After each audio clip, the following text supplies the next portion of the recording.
Hello again.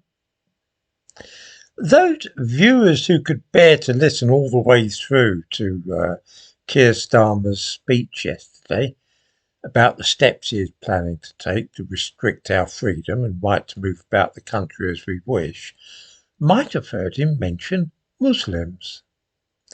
He pledged to take every possible step to protect mosques and keep Muslims safe.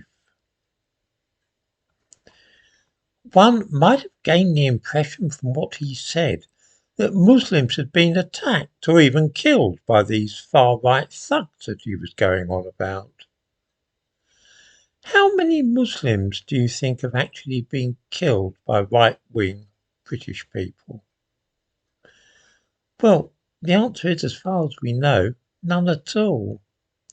7 years ago, some maniac drove his van up onto the pavement near Finsbury Park Mosque, and a man who had suffered a heart attack earlier then died of that same heart attack.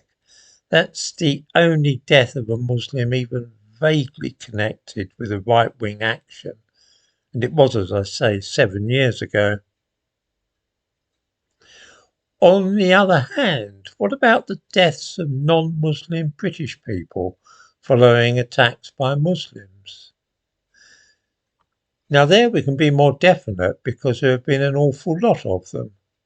Allow me to remind viewers, in less than 20 years in this country we have seen the following.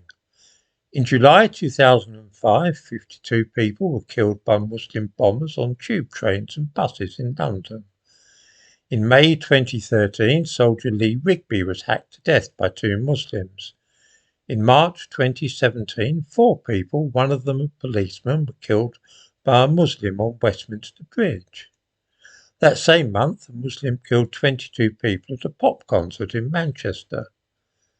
The following month, 8 people were killed by Muslims on London Bridge.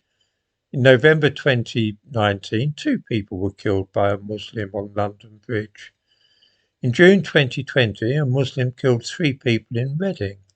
In October 2021, MP David Ames was killed by a Muslim, and in November 2023, a Muslim killed a man in Hartlepool.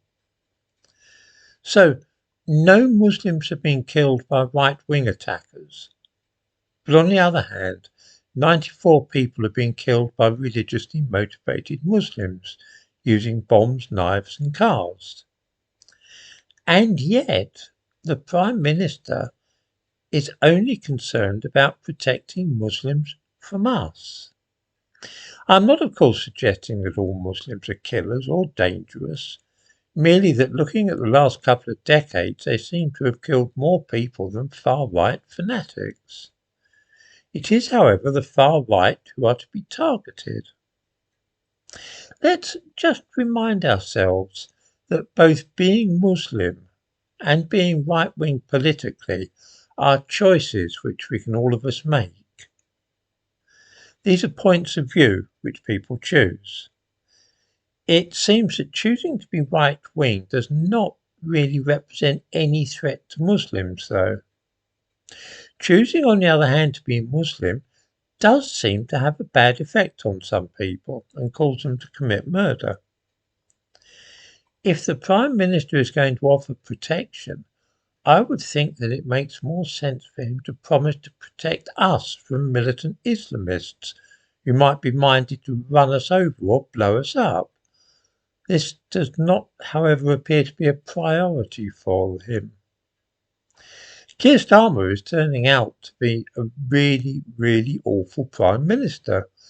I have hopes that he's going to turn out to be worse than Liz Truss, but it's early days yet. He's been in power less than a month, but already he's showing signs of,